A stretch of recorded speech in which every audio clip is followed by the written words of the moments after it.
Bah justement, étant donné que le succès il est vraiment arrivé très tôt, RDJ il est parti trop loin, il est tombé tout de suite dans les drogues. Et c'était pas n'importe quelle drogue, hein, c'était des drogues vraiment... C'était chaud, hein. Et c'était même pas en plus un accident, comme certains pourraient dire. Non, non, c'était vraiment une dépendance. Le mec, il s'arrêtait plus, quoi. Il consommait que ça.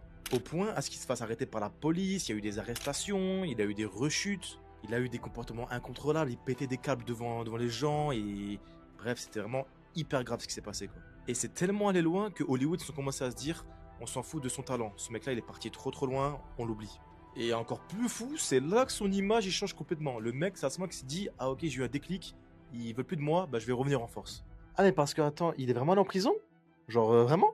Non, c'est vraiment réel, il est parti en prison. Et à ce moment-là, sa carrière elle était morte. La preuve, la plupart d'entre nous ne le connaissaient même pas. Il était en prison, on le connaissait même pas encore. Il avait fait des petits films à gauche à droite, mais c'était vraiment foutu pour lui à la base. Carrément, les studios ne veulent plus de lui, les assurances y refusent de le couvrir. Et selon lui, le plus dur, c'est même